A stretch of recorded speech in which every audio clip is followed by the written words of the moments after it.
সুযোগ সন্ধানী হলে তো আমি গান বাজনার মধ্যেও অনেক সুযোগ নিতে পারতাম। জনসেবক না, আমি মানব সেবক হওয়ার ইচ্ছা পোষণ করি। আমি খুবই প্রতিবাদী মানুষ এবং আমি আমি খুব স্পষ্টবাদী মানুষ। আমি কোনো কিছু ভয় করি না। আমি অনেক কিছু লিখি। কমেন্টের ঘরটা খোলা থাকে, তারা যা ইচ্ছা কমেন্ট করে। আসলে সেগুলো পড়ার আমার সময় হয় না। সংসদে যেতে পারি, দল যদি আমাকে আহ, আমাকে মনে করেন যে আমি সেখানে যাওয়ার যোগ্য। আর সেটা যদি নাও হয়, তাও কোনো অসুবিধা নাই। দেশের জন্য কাজ আমি আজীবনে করে যাব। সমসাময়িক বিষয়গুলো নিয়ে বাংলা ভিশনের বিশেষ আয়োজন সমসাময়িকে আপনাদের স্বাগত জানাচ্ছি। আমি কেফায়েত শাকিল। দর্শক, সমসাময়িকের প্রতিটি পর্বে আমরা সমসাময়িক যে কোনো ইস্যু নিয়ে আলোচনা করে থাকি। আমাদের আজকের পর্বের অতিথি এমন একজন ব্যক্তি যাকে আসলে নতুন করে পরিচয় করানোর প্রয়োজন নেই। তিনি বরেণ্য সঙ্গীত শিল্পী কনক চাপা। আপনাকে আপনাকে স্বাগত আমাদের প্রোগ্রামে। আসসালামু আলাইকুম। দর্শক, আমরা জানি যে কনক চাপা একজন সঙ্গীত শিল্পী। তিনি অসংখ্য জাতীয় আন্তর্জাতিক পুরস্কার পেয়েছেন। তার গানগুলো সারা দেশের মানুষের কাছে অনেক বেশি জনপ্রিয়। তবে তার পাশাপাশি আরেকটি পরিচয় রয়েছে শিল্পী কনক চাপার। তিনি একজন রাজনীতিবিদ। বিশেষ করে সম্প্রতি তিনি বিএনপির পক্ষ থেকে সংরক্ষিত নারী আসনের সংসদ সদস্য হওয়ার জন্য মনোনয়ন ফর্ম কিনেছেন এবং সেটিকে ঘিরে মূলত এখন তার রাজনৈতিক জীবনেরই একটা অংশ বলা যেতে পারে। আমরা আজকে আলোচনা করব শিল্পী কনক চাপা নয়, বরং রাজনীতিবিদ কনক চাপার সঙ্গে। আপা, শুরুতে জানতে চাই যে যেহেতু আপনি আসলে সঙ্গীত শিল্পী হিসাবে বেশ পরিচিত, জনপ্রিয়, আহ, এখন আবার আরেকটি জীবনেও আপনাকে দেখা যাচ্ছে, রাজনৈতিক জীবনে, কোন পরিচয়টাকে আপনি বেশি আহ, মানে মন থেকে গ্রহণ করেন এবং আপনি উৎসাহ ফিল করেন কোন পরিচয়টা? আমি একজন শিল্পী, সেটাই আমার প্রধানত পরিচয়। কিন্তু আমি একজন বাংলাদেশী, বাংলাদেশী সচেতন নাগরিক, সমাজ সচেতন নাগরিক। সেই দিক থেকে আমি মনে করি যে আমার দেশের প্রতিও একটা দায়িত্ব আছে। সারা জীবন মানুষের অনেক ভালোবাসা পেয়েছি আমি। আমার গান দিয়ে, আমার গান দিয়ে যতটুকু দেশের জন্য করতে পেরেছি, তার বিনিময়ে আমি যত ভালোবাসা পেয়েছি, সেই ভালোবাসার বিনিময়টা আমি এবার জনগণকে দিতে চাই। আমি তাদের ভালোবাসার ঋণ জানি শোধ করা যায় না, কিন্তু আমি তাদের পাশে থেকে, তাদের হয়ে, তাদের জন্য আমি কাজ করতে চাই। সংরক্ষিত নারী আসনের সংসদ সদস্য হওয়ার জন্য কেন পরিকল্পনা?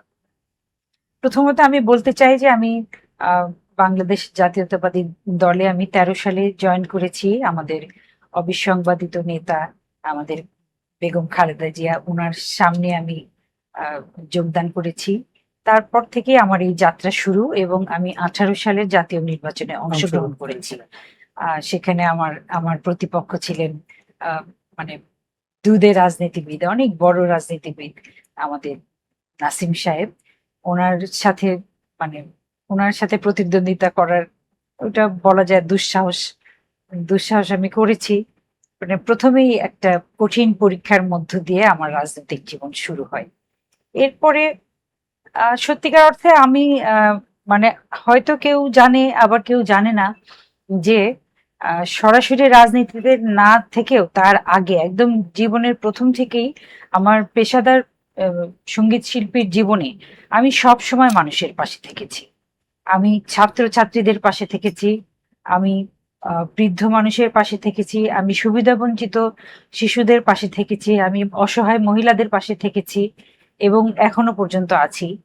তো সেই ক্ষেত্রে আমি আমি ইচ্ছা পোষণ করলাম যে যেহেতু আমি এইভাবে মানুষের পাশে থাকছি নিজের অর্থায়নে, এটা কিন্তু খুব কঠিন। কারণ শিল্পীদের বা মানুষ মনে করে যে শিল্পীদের অনেক মানে শিল্পীদের সচ্ছলতার কোনো সীমা নাই। কিন্তু সব শিল্পীরই একটা সময় তাদের একটা হাই টাইম যায়, তাদের একটা এপিসোড যায়, কিন্তু তারপরে তারা তাদের হাতটা একটু ছোট হয়ে আসে। আমি আসলে সারা জীবন মানুষের পাশে থাকতে চাই, একদম নিরবচ্ছিন্নভাবে তাদেরকে সেবা করার জন্য, তাদের দুঃখ দুর্দশাগুলো খুব কান পেতে শুনতে চাই এবং সেগুলো নিরসনের জন্য আমি নিবিড়ভাবে কাজ করতে চাই। এই নিবিড়ভাবে কাজ করতে চাওয়ার জন্য একটা রাজনৈতিক প্ল্যাটফর্ম অনেক বড় একটা জায়গা। এটাই আমার আহ, মানে মনের সুপ্ত ইচ্ছা এবং প্রকাশ্য ইচ্ছা। আমি আমি বিশ্বাস করি যে মানুষ আমাকে একজন সৎ মানুষ হিসেবে জানে। আমি কখনো আমার জীবনে অসততা, মিথ্যাচার কোনো কিছুর সাথে আমি হাত মিলাই নাই।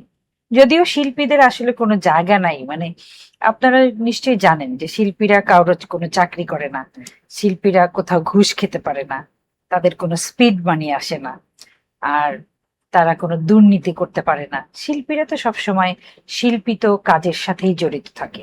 সেই দিক থেকে আমরা একদম বাংলাদেশের শিল্পীরা আমরা একদম নির্ভেজাল শ্রেণীর মানুষ।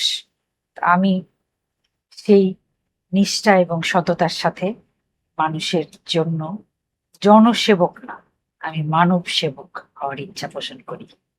আপনি তো এর আগে আপনি নিজেও বলেছেন সিরাজগঞ্জে 1 আসন থেকে আপনি নির্বাচন করেছেন জি। দলের মনোনয়ন। এবার আপনি জাতীয় নির্বাচনে অংশ না নিয়ে নারী আসনে কেন এসেছেন? নির্বাচনে কি অংশ নিতে চেয়েছিলেন কিনা? হ্যাঁ, জাতীয় নির্বাচনে অংশ নেওয়ার জন্য আমি জুলাইয়ের পর থেকে পুরা সময়টা আমি কাজ করলাম, কিন্তু দলের নীতি নির্ধারকরা কোনোভাবে তারা চিন্তা করেছেন যে আমি হয়তো উপযুক্ত না।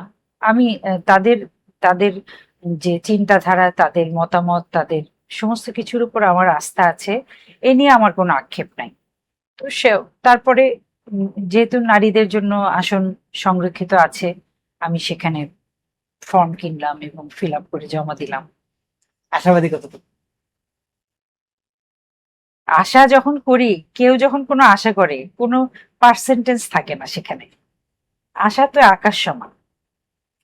আপনি শুধু শিল্পী না, আপনি লেখকও। আপনার মানে শৈল্পিক জগতে আপনার অনেক বেশি পরিচিতি। সেটার সাথে কি আপনার এই রাজনৈতিক জীবন কোনোভাবে সাংঘর্ষিক হবে মনে করেন? কখনোই না। একটা মানুষ 24টা ঘন্টা যদি উইন্ডো শপিং আর গসিপিং এ ব্যস্ত না থেকে, শাড়ি গয়নায় আটকে না থেকে যদি একটা মানুষ সত্যিকার অর্থে কাজ করে, তার ঘুমানোর যে 8 ঘন্টা একটা বেসিক নিড শরীরে, সেই 8 ঘন্টা বাদে যদি সে কাজ করে, অনেক অঙ্গনে একসাথে কাজ করতে পারে। আমি কিন্তু সেটাই করি। আমি আমার আমার পরিবারের সাথে এতই যুক্ত যে যখন আমার বাসায় কেউ যাবে তখন মনে হবে আমি শুধুই মাত্র একজন গৃহিণী। আবার যখন আমি গান করি তখন একদম 100% আমি আমার এফোর্টটা দান করি। আমার এই ক্ষেত্রে আমার সুবিধা হলো, আমার হাজবেন্ড মইনুল ইসলাম খান সঙ্গীত পরিচালক, সুরকার, উনি আমাকে সারাক্ষণ পাশে থেকে আমাকে উৎসাহ দেন, আমার ভুলগুলো ধরিয়ে দেন, আমার কাজগুলো সহজ করে দেন। যার জন্য আসলে আমি এবং একই সাথে উম, আমি ছবি আঁকি। এটা আমি বাই বর্ন আমার বাবার কাছ থেকে পেয়েছি। আমার বাবা আম, স- কর্মকর্তা ছিলেন, চাকুরিজীবী ছিলেন, কিন্তু উনি চিত্রকর ছিলেন। উনি শিল্পাচার্য জয়নুল আবেদিনের আহ, কলেজের 2য় ব্যাচের, ওনার কলেজ যখন প্রতিষ্ঠিত হলো 2nd ব্যাচের ছাত্র ছিলেন, কিন্তু ওইটাকে পেশা হিসেবে নেওয়ার জন্য যথেষ্ট সাহস ছিল না বাবার। ওখান থেকে আমি ছবি আঁকার হাতটা পেয়েছি। আমি ছবিও আঁকাই। আমি কবিতা, মনে করেন যে সবাই মনে হয় জীবনে 2-4টা কবিতা লেখে, কিন্তু না না, সবাই লিখতে পারে না। চেষ্টা করে। তা আমি সব সময় সামাজিক যত অসঙ্গতি আছে সেগুলোর ব্যাপারে আমি সব সময় সোচ্চার, সব সময় আমি প্রতিবাদ। আমি খুবই প্রতিবাদী মানুষ এবং আমি আমি খুব স্পষ্টবাদী মানুষ। আমি কোনো কিছু ভয় করি না। আমি অনেক কিছু লিখি। আর সেটা ছাড়াও আমি প্রকৃতি পছন্দ করি। পৃথিবীর সব ভালো কিছু আমার পছন্দের। সেটা ফুল হোক, সেটা সুর হোক, সেটা শিশু হোক, সেটা প্রকৃতি হোক, সেটা পরিবেশ, সবকিছু। এবং আমি আমার বাংলাদেশকে এতটাই ভালোবাসি যেমন ভালোবাসি আমার মাকে। অনেকে বলছে, আপনার সমালোচকরা অনেকে বলছে যে আপনার এই যে এখন রাজনীতিতে আসা এটা সুযোগ সন্ধানী। আবার আপনিও বলছেন যে আপনি 2013 সাল থেকে ছিলেন। হুম। আপনার কাছে কি মনে হয় যে এটা সুযোগ সন্ধানী এখনকার পদক্ষেপটা? শোনেন, প্রযুক্তি কিসের জন্য? প্রযুক্তি মানুষকে উন্নততর জীবন দান করার জন্য, কিন্তু আমাদের বাংলাদেশে কিছু মানুষরা প্রযুক্তিটাকে এত বাজেভাবে ব্যবহার করছে। তারা এই যে কমেন্টের ঘরটা খোলা থাকে, তারা যা ইচ্ছা কমেন্ট করে। আসলে সেগুলো পড়ার আমার সময় হয় না, এবং আমি নেগেটিভ ব্যাপারটা একদমই, আমি নেগেটিভ কথা আমি কখনো বলি না। আমি কখনো বলি না যে এই এই খাবারটা মজা হয় নাই, আমি এই না শব্দটা আমি বলি না। আমি বলি যে এটা আরেকটু হলে ভালো হতো। তা আমি কখনো, তারা এইরকম কথা বলে, অনেকে অনেক কথা বলে। আমাদের দেশের অনেক বড় বড় মানুষ যাদের যাদের নাম উচ্চারণ করলে গর্বে বুক ভরে যায়, তাদেরকেও কিন্তু অনেক বাজে কথা লিখে একদম ফেসবুক ভরিয়ে ফেলে। তো ওগুলো ওগুলো দেখলে তো সুযোগ সন্ধানী হলে তো আমি গান বাজনার মধ্যেও অনেক সুযোগ নিতে পারতাম, কিন্তু আমি শুধু আমার কণ্ঠের প্রতিভা, আমার যে পারঙ্গম ক্ষমতা, সেটা দিয়েই যতটুকু করা যায় আমি করেছি আজীবন। এটা দর্শক হিসেবে, শ্রোতা হিসেবে আপনারা নিশ্চয়ই জানেন, কনক চাপা কখনো সুযোগ সন্ধানী না। আমি 13 সালে জয়েন করার পরে আমাকে অনেক কিছু আখ্যায়িত করা হয়েছে, আমাকে রাজাকার বলা হয়েছে, অনেক কিছু। অথচ আমি কিনা এমন দেশপ্রেমিক যে আমি একটা দেশি শাড়ি ছাড়া আমি কখনো বিদেশি শাড়ি পরি না। এটা তো একটা অনেক বড় প্রেমিক একটা। তারপরে আমি আমি অল্প বিস্তর ইংরেজি জানলেও আমি কখনো ইংরেজিতে আমি কথা বলি না। আমি বাংলায় লিখি এবং বিশুদ্ধ ভাষায়, বিশুদ্ধ বানানে বাংলা লিখি। তো আমি বললাম যে আমি বাংলা ভাষা, আমার বাংলাদেশ কে আমি এতটা ভালোবাসি যতটা ভালোবাসি আমার মাকে। এরপরে আর কোনো কথা চলে না। পৃথিবীতে আর কোথাও আমার কোনো পাসপোর্ট নাই। সবাই মনে করে আমি আমেরিকান, আমেরিকান পাসপোর্ট আছে, অস্ট্রেলিয়ান পাসপোর্ট আছে, কিন্তু কোথাও আমার সেকেন্ড হোম বা কোনো কোনো হোম টোম কিছু নাই। আমি একদম খাঁটি একজন বাংলাদেশী। সেখানে আমাকে সুযোগ সন্ধানী বলার কোনো সুযোগই নেই। আপনি 18 সালে নির্বাচনে অংশগ্রহণ করার পর আমরা জানি যে বিগত 17 বছর বিএনপি যারা করেছেন তাদের উপর অনেক জুলুম নির্যাতন ছিল, অনেক দিক থেকে কেউ শারীরিকভাবে, কেউ অর্থনৈতিকভাবে, কেউ সামাজিকভাবে ক্ষতিগ্রস্ত হয়েছে। আপনার উপর এমন কোনো প্রভাব পড়েছে? বিগত আমলে আমাদের বাংলাদেশ জাতীয়তাবাদী দলের উপর যে নির্যাতন হয়েছে, সবার সেই ক্ষতি বা সবার নির্যাতন সবকিছুর প্রতি আমার অনেক সহানুভূতি। কারণ কষ্ট তো কষ্টই, যার যার কষ্ট তার তার। কেউ জেল খেটেছেন, কেউ মার খেয়েছেন পথে, সবার কষ্টই একই সমান, যার যার কষ্ট শেষে বুঝেন। আমি একজন শিল্পী হিসেবে আমি দেশের যেরকম জাতীয় প্রচারণা কেন্দ্র যেগুলো বিটিভি, তারপরে রেডিও বাংলাদেশ, এখানে আমার নাম উচ্চারণই করতে দেওয়া হতো না। আর তারপরে বাংলাদেশে অনেক রকম 2-4টা হয়তো, যেখানে আমি মানে সারা বছর আমি একই সমান তালে আমি গান গাই, সেখানে হয়তো কেউ দয়া পরবশ হয়ে বা হয়তো সে বিএনপির মনোভাব তার, হয়তো আমাকে একটু করুণা করে একটা অনুষ্ঠানে ডেকেছে, এরকম ছাড়া আমি একদমই গান গাইতে পারি নাই। কিন্তু আমি একটা কথা বলি যে আহ, ওই সময়টা আমাকে আসলে একটুখানি স্বস্তি দিয়েছে। গান গাইতে পারি নাই, সেটা একটা দুঃখ ছিল, দুঃখ আছে, কিন্তু সেই সময়টা আমি আমার পরিবারকে দিয়েছি, আগে যেটা পারতাম না। সেই সেই দিক থেকে আমি ওই ওই সময়টাকে আমি ধন্যবাদ জানাই। আমি একটু অবসর পেয়েছিলাম। তবে এই কারণে কিন্তু আমাদের প্রজন্ম, যারা 90-এর প্রজন্ম, তারা আপনাকে চিনে। হয়তো এখনকার তরুণ প্রজন্ম আপনার অনেকদিন ধরে গান সেভাবে দেখেনি, আহ, এই কারণে বঞ্চিত হলো সম্ভবত হয়তো। সবকিছুই চিত্রকল্প উপরওয়ালা লিখে রাখেন, সব আল্লাহ তাআলার ফয়সালা, আমি বিশ্বাস করি। আর সব শিল্পীরই কেউ যদি বলে যে আমি একদম জন্ম থেকে মৃত্যু অবধি আমি একদম এক তালে গান গেয়েছি, এগুলো মানে কথা বলা যায়। সব মানুষের একটা নির্দিষ্ট সময় থাকে, একটা নির্দিষ্ট একটা সব মানে সময় থাকে, সেখানে সে তার নিজের সর্বোচ্চটা সে দিতে পারে। আমি মনে করি যে আমার আমার সেই সময়টা আমি যথাযথভাবে দিয়েছি। আমি শ্রমিকের মতো কাজ করেছি, দিন রাত। মানে শুধু আহ 2টা ঈদের দিন ছাড়া আমার কোনো ছুটি ছিল না। আমি এক তালে, এক সমান তালে আমি কাজ করেছি। আমার মানে এই যে মানুষ বঞ্চিত হচ্ছে এইভাবে আমি দেখি না। আমি আমার যতটুকু দেয়ার আমি মনে হয় দিয়ে ফেলেছি। এখন আমি শখ করে 2-4টা ভালো গান গাবো, তখন কিন্তু আমি কোনো বাছাই করার সুযোগ পাইনি। আমি তো মূলত একজন প্লেব্যাক সিঙ্গার। প্লেব্যাকে কোনো নিয়ম নাই, না বলার কোনো নিয়ম নাই। গান সুর ভালো হোক, কথা ভালো হোক, মন্দ হোক, গাইতে হবে। আমি কাজ করে গেছি শ্রমিকের মতো। সেই জন্য আমি আমার নিজেকে, মানুষ বলে সেলিব্রিটি, কিংবদন্তি, অনেক বড় বড় শিপ, আমি এগুলো এগুলো কোনো পরিচয়, সবকিছু পরিচয় ছাপিয়ে আমার আমার যে পরিচয়টা আমার পছন্দের, সেটা হলো আমি একজন কণ্ঠ শ্রমিক। এবং এই সাথে আমি সারা পৃথিবীর যত রকম পেশার যত শ্রমজীবী মানুষ আছে তাদের কাতারে নিজেকে দাঁড়াতে আমি নিজেকে কণ্ঠশ্রমিক বলতে গর্ববোধ করি। অর্থাৎ আপনার কথা থেকে এটা ধরে নিতে পারি যে আপনি সঙ্গীত জগৎকে যা দেওয়ার মোটামুটি দিয়ে দিয়েছেন, এখন আসলে দেশকে দেওয়ার সময় এসেছে, অর্থাৎ রাজনীতিকে দেওয়ার একটা সময় এসেছে, এটা তো বলা যেতে পারে। হ্যাঁ, বলা যেতে পারে। বলা যেতে পারে না, বলেন, অসুবিধা নাই। জি, কিন্তু গান তো আমি চালিয়ে যাবেন। হ্যাঁ, গান তো গাচ্ছি, গান তো গাবই।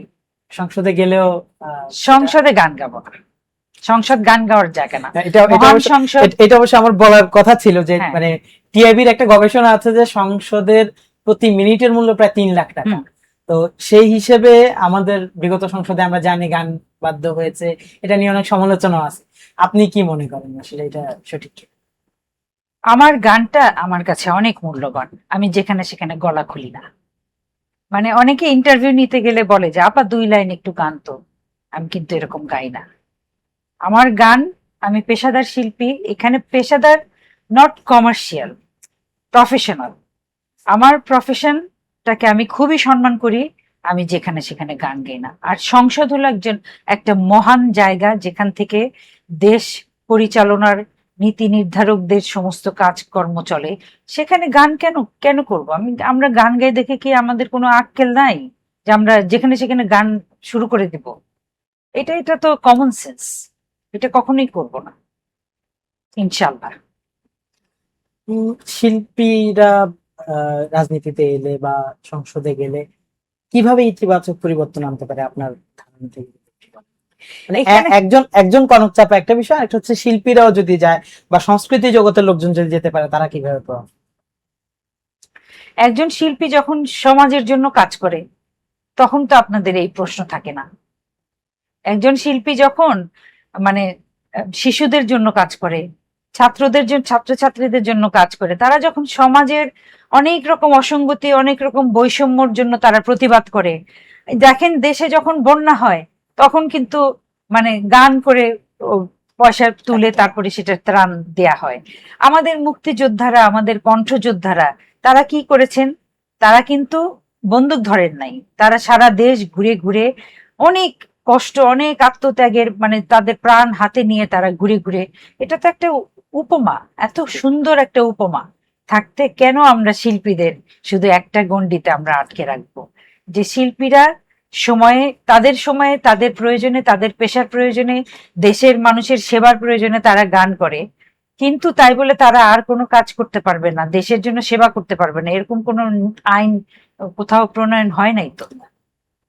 না, আমি জানতে চাচ্ছি যে দেশের সংস্কৃতিতেও সংস্কৃতির সাথে তো নীতি নির্ধারণের একটা পর্যায়ে আছে, সেখানে আপনি বা একজন শিল্পী কি প্রভাব রাখতে পারে, দেশের জন্য কি করতে পারে? সংস্কৃতি ছাড়া তো আসলে দেশ টেকানো সম্ভব। যে দেশের, এটা তো বলাই আছে যে যে দেশের আহ, সংস্কৃতি যত উন্নত সেই তারা দেশ তত তত বেশি উন্নত উন্নত। হয়। আমাদের দেশের বুদ্ধিজীবী মানে যারা শিক্ষিত মানুষ, তারা যদি দেশের বিবেক হন হুম। তাহলে আমরা ফুল বাগানের ফুল। এই ফুল যদি না ফোটে পরাগায়ন হবে না, পরাগায়ন না হলে শস্য হবে না, শস্য না হলে দুর্ভিক্ষ হবে। তো দেখেন, এটা একটা বাটারফ্লাই ইফেক্ট। এই একটা জায়গায় একটা ভুল, একটা কমতি হলে সেটার ইফেক্ট কিন্তু সারা দেশে পড়ছে। আমি জানি না এত লম্বা কথা আপনারা রাখবেন কিনা। আমি এবং আমাদের কণ্ঠরাজ এন্ড্রু কিশোর, আমরা এক সময় আমেরিকায় একটা প্রোগ্রাম করতে গেছি, ডাক্তারদের প্রোগ্রাম। তো আমি গান গেয়ে ফেলেছি, ব্যাক স্টেজে কিশোরদা ওয়েট করছেন, উঠবেন মঞ্চে। তখন কয়েকজন ডাক্তার আসলেন, এসে বললেন দাদা আপনার সাথে একটু কথা বলতে পারি? দাদা বললেন কেন না, অবশ্যই কথা বলতে পারেন, বলেন। বলে আপনি কি জানেন আপনার গান শুনে শুনে আমরা ডাক্তার হয়েছি? তো দাদা তো একটু মানে কম শব্দে কথা বলতেন। সে কিভাবে? তখন কিশোরদা বললেন, ওনারা বললেন যে যখন অঙ্ক করেছি, শরীর বিদ্যা পড়েছি, মাথা গরম হয়ে গেছে, তখন আমরা এন্ড্রু কিশোর ছেড়েছি। যখন কাটাকাটি করে আমাদের বিবমিশা পেয়েছে, তখন আমরা এন্ড্রু কিশোর শুনেছি। এইভাবে এইভাবে আপনার আপনার গান আমাদের মাথা ঠান্ডা রাখতে সাহায্য করেছে। তো এটা যে কত বড় একটা উদাহরণ যে আমাদের দেশের যুব সমাজ যারা শিক্ষায় শিক্ষিত হবে, যারা দেশকে উন্নত করবে, তারাও কিন্তু আমাদের গান শুনে শুনেই তারা তাদের দিন পার করে। এটা সত্যি কথা। এবং নিঃসন্দেহে। আমি গর্বিত যে আমাদের যে সুললিত একটা সঙ্গীত জগৎ ছিল, সেই জগতের আমি একজন। আমাদের যে স্বর্ণ ভান্ডার ছিল সঙ্গীতের, সেই জগতের আমি একজন। দেশের দেশের প্রতি যে কন্ট্রিবিউশন থাকে, যারা যুদ্ধের সময় যে কন্ট্রিবিউশন রেখেছেন, ঠিক তেমন দেশকে শান্তশিষ্ট রাখতে, সুললিত রাখতে, যুব সমাজকে সুপথে রাখতে আমরা একজন, অবশ্যই আমরাও কণ্ঠযোদ্ধা। আপনি সংসদে গিয়ে কি কি করবেন, কোনো পরিকল্পনা নিয়েছেন কিনা, যদি আপনি সংসদে গিয়ে আমাকে যে যে সব এলাকার জন্য কাজ করার জন্য বলবে, যদি যাই আর কি, যদি অবশ্যই। নীতি নির্ধারকরা আমাকে মনে করেন যে আমাকে দরকার আছে অথবা আমি যোগ্য, তারা যদি মনে করেন, তখন ইনশাল্লাহ আমি সব শেষে দেশের মানুষের জন্যই কাজ করব। এখন ওইটা একদম নির্দিষ্ট করে আমি ব্রিজ করব, রাস্তাঘাট করব, এগুলো কথা সবাই বলে। আমি যতটুকু কাজ করলে মানুষের উপকার হয়, সমস্ত কাজই আমি করব ইনশাল্লাহ। আম, এর বাইরে আহ, নারীদের জন্য, যেহেতু আপনি একজন নারী সংসদ সদস্য হিসেবে যাচ্ছেন, নারীদের জন্য আপনি কি করতে চান? অবশ্যই আমি মানে আপনি যেভাবে প্রশ্ন করলেন আর কি, নারীরা আলাদা, মানে সেকেন্ড ক্লাস সিটিজেন, এরকম না না, ব্যাপারটা। নিঃসন্দেহে না। এরকম না ব্যাপারটা, মানুষের জন্য কাজ করব সেখানে জি। নারীরা অবশ্যই মানুষের, মানে মানুষের আগে নারীরা আসবে আমার প্রায়োরিটিতে। এবং কিশোরী এবং বাচ্চাদের স্কুল, যে স্কুলে আমাদের সত্যিকার অর্থে বেশিরভাগ স্কুলে নৈতিকতা, সুবচন, শিষ্টাচার, এগুলোর থেকে আমরা জাতিগতভাবেই আমরা অনেকটা দূরে সরে এসেছি। আমরা ভুল শব্দ ব্যবহার করছি, আমরা আহ, এবং মিথ্যাচার, এই মিথ্যাচারটা আমাদের বাংলাদেশে খুব সহজ হয়ে গেছে। তো এই প্রকল্প নিয়ে আমি কাজ করার বেশি আগ্রহ আমার, কারণ এগুলোর একটা সুদূর প্রসারী ফলাফল পাওয়া যায়। বিশেষ করে বলার একটা কারণ হচ্ছে যে আমাদের সংসদে 350 জন সদস্যের মধ্যে যদি আপনারা প্রবেশ করার সুযোগ পান, এই 50 জন, আর বর্তমানে আছে 4 জন, তো মানে 54 জন সুযোগ পাবেন। সেই হিসাবে তো একটু কম পুরুষের তুলনায়, যার কারণে নারীদের ভয়েস তুলে ধরার দায়িত্বটা বিশেষ করে আপনাদের ঘাড়েই আসে। অবশ্যই আমাদের মায়েরা, তারা তো প্রায়োরিটি পাবেই। তাদের কত রকম অসুবিধা আছে। আপনি দেখেন, পুরুষদের জন্য আহ, মফস্বল শহরে হলেও একটা চায়ের দোকান থাকে বসে গল্প করার, কিন্তু আমাদের মায়েদের জন্য কিন্তু এরকম কোনো জায়গা নেই। তারা দিন শেষে তারা আহ, ওই একাকিত্বই অনুভব করে। আমি সেই সেই দিকগুলো আমি আমার ভাবনায় রেখেছি, যে তাদের একটা আনন্দদায়ক একটা সময় কাটানো, সেই ব্যবস্থাও করা যায় কিনা, যদিও অনেক কঠিন। অনেক চিন্তা ভাবনা করে বের করতে হবে কিভাবে তাদেরকে একটু উৎফুল্ল রাখা যায়। ভাবনা থাকলে হয়তো সম্ভব হবে। আইন প্রণয়ন যেহেতু সংসদের মূল কাজ, নীতি নির্ধারণী জায়গাগুলো নিয়ে, সেটা নিয়ে আপনার কোনো প্রস্তুতি নিচ্ছেন কিনা? আইন, হয়তো আমরা ধরে নিলাম যে আপনি হচ্ছেনই, তাহলে তো অবশ্যই সাথে সাথে আপনার এই কাজটা নীতি চলে আসবে। নির্ধারকরাই তো আইন প্রণেতা, অত দূর পর্যন্ত না যায়। আমি খুব ছোট মানুষ। মানে তবে সংসদের তো মূল কাজ হচ্ছে যে নীতি নির্ধারণ হ্যাঁ, করা বা আইন প্রণয়ন করা, সেটা নিয়ে ইতিমধ্যে প্রস্তুতি শুরু করেছেন কিনা? অবশ্যই সব ভালো ভালো আইনের সাথে আমি আছি। সেটা সংসদেই হোক, সংসদের বাইরেই হোক, দেশে, আমাদের দেশে অনেক আইন আছে, সেগুলোর প্রয়োগটা খুব অনেক অনেক জায়গায় একটু কমতি দেখা যায়। তা আমাদের চেষ্টা থাকবে যে আইনও থাকবে, আইনের প্রয়োগও থাকবে। কনক চাপা তো এতদিন সবার ছিল, এখন একটা দলের হয়ে যখন আপনি সংসদে প্রবেশ করবেন, একটা দলের হয়ে যাওয়ার সংখ্যা তৈরি হয় কি? আমি এটা মনে করি না, কারণ আহ, মানুষের জন্য কাজ করব সেখানে। এটা তো মানে সংসদ তো শুধু শুধু একটা দলের জন্য না, এটা দলীয় সংসদ না, এটা সবার সবার দল, তাই না? সবার সংসদ। এখানে দাঁড়িয়ে কাজ করা, এটা সবারই উচিত, যে এই নিজের যে একটা গণ্ডি, নিজের দলের একটা গণ্ডি, এটা থেকে বের হয়ে তারপরে কাজ করা, বাংলাদেশের মানুষের জন্য কাজ করা। এটা আমি আমি সবসময় বিশ্বাস করি। আমি প্রথমত বাংলাদেশকে ভালোবাসি, দ্বিতীয়ত বাংলাদেশকে ভালোবাসি, এবং শেষত আমি বাংলাদেশকে ভালোবাসি, এবং বাংলাদেশি পরিচয় আমার একটা গর্বিত পরিচয়। আমি আবারও বলতে চাই যে আমি আমার দেশকে সবার আগে রেখেছি, আমার পতাকাকে আমি খুব ভালোবাসি, আমার দেশের যত বড় বড় নেতা আছে সবাইকে আমি স্মরণ করি।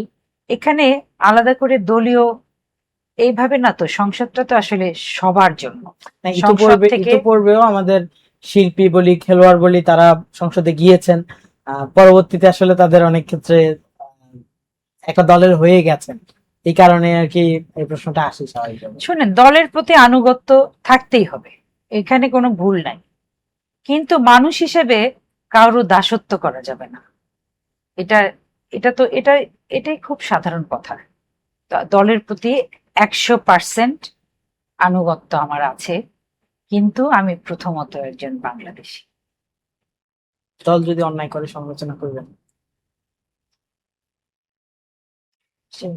দল কোনো অন্যায় করলে সমালোচনা করার জন্য বড় বড় নীতি নির্ধারক আছে মাথার উপর। আমি তো আসলে সত্যি সত্যি ছোট, খুবই ক্ষুদ্রাতি ক্ষুদ্র একজন মানুষ, এবং শিক্ষানবিশ বলা চলে। আমি রাজনৈতিক মনস্ক মানুষ, কিন্তু রাজনীতিবিদ, নেতা, কবি, শিল্পী, সাহিত্যিক, বৈজ্ঞানিক, এনারা আসলে জন্ম নেন। এনাদের একদম জন্মগতভাবেই, যেরকম আমাদের বলা হয় না জাত শিল্পী, সেরকম এই যে বললাম নেতা, নেতা নেতা জন্ম নেন, নেতা তৈরি হওয়া এত সহজ না। তো সেখানে আমি খুবই ছোট একজন মানুষ, আমি কাজ করতে ভালোবাসি, আমাকে ভালো ভালো কাজ দেয়া হবে, ইনশাল্লাহ আমি ভালো ভালো কাজ করব। যদি সংসদে যেতে পারি, দল যদি আহ, আমাকে মনে করেন যে আমি সেখানে যাওয়ার যোগ্য, আর সেটা যদি নাও হয় তাও কোনো অসুবিধা নাই, দেশের জন্য কাজ আমি আজীবনে করে যাব ইনশাল্লাহ। সবশেষ, আপনার যারা সমালোচক তাদের জন্য কিছু বলার আছে? আমার যারা সমালোচক না, যারা সমালোচনা করেন তাদেরকে বলবো যে পজিটিভিটি বলে একটা শব্দ আছে। আমি আমি যা বলবো সেটা সারাদিন যদি নেগেটিভ কথা হয়, তো নেগেটিভ ইথার আমার চতুর্দিকে, ইথার কিন্তু থাকে, ইথার ঘোরে। তো নেগেটিভ কথা বলে বলে আপনারা নিজেদেরকে নেগেটিভ বস্তুতে তৈরি করবেন না, সবকিছুতেই পজিটিভ দেখার চেষ্টা করবেন। এবং একটা শিল্পীকে বা একটা রাজনীতিবিদকে যেভাবে দেখা যায়, তাদের পিছনে বিহাইন্ড দ্য সিন অনেক কঠিন, এত সহজ না। একটা একটা নায়িকাকে মন্তব্য করা, বাজে মন্তব্য করা খুব সহজ। তো একটা কমেন্টের ঘর আছে দেখেই আমি যা খুশি তাই লিখে দিব। আমি কিন্তু দেখতে পারি যে তার চেহারাটা কিরকম, তারপরে ফেক আইডি সেটা অন্য কথা, তার বংশ পরিচয়টা ওই কমেন্টেই বোঝা যায়। তো এখানে আসলে সমালোচকদের বলবো যে ভালো সমালোচনা করুন, গঠনমূলক সমালোচনা করুন, যেটা আমাদেরও আমিও যাতে ফলো করতে পারি। আমাকে এই সমালোচনা করলো, ঠিক আছে, আসলেই তো এই কথাটা তো ঠিক কথা বললো, আমি যেন উপকৃত হতে পারি। কিন্তু নেগেটিভ কমেন্ট দিয়ে আসলে কোনো কিছু হয় না, ওগুলো আমরা পড়িও না। ভক্তদের জন্য? ভক্তদের জন্য অনেক ভালোবাসা, অনেক শ্রদ্ধা, অনেক স্নেহ, অনেক শুভকামনা। আমি আজকে মানে একটা আনন্দিত দিন আমার জন্য যে আমার একটা অফিসিয়াল পেজ আছে, কনক চাপা অফিসিয়াল পেজ, একদম ভার্জিন, আমি কখনো কোনো বুস্ট করি নাই। আজকে আমার পেজটা 4 মিলিয়ন ফলোয়ারের ঘর পূর্ণ হলো। ওই খুশিতে সকালবেলা থেকে ফুল আসছে, কেক আসছে, সংবাদ আসছে, এবং আমার যারা অ্যাডমিন তারা লাফালাফি করতেছে। তো যাই হোক, আমি আমার আমার যে ভক্তরা আছে, সেটা অনলাইন হোক অফলাইন হোক, সবার জন্য অনেক দোয়া, আল্লাহ সবাইকে অনেক ভালো রাখুক, যার যার নেক নিয়ত গুলো আল্লাহ সবার পূরণ করে দিক, সবার জন্য অনেক ভালোবাসা। অনেক ব্যস্ততার মাঝে আমাদের সময় দিয়েছেন, এজন্য আপনাকে ধন্যবাদ। দর্শক, আমরা এতক্ষণ কথা বলছিলাম বরেণ্য কণ্ঠশিল্পী কনক চাপার সঙ্গে। তার রাজনৈতিক জীবন সম্পর্কে আমরা জানার চেষ্টা করেছি। তিনি তার যেই স্বপ্ন রাজনীতিকে ঘিরে, সেটি আমাদের কাছে তুলে ধরেছেন। পরবর্তী পর্বে অন্য কাউকে নিয়ে আমরা হাজির হব। ততক্ষণ ভালো থাকুন, সুস্থ থাকুন বাংলা বিষয়।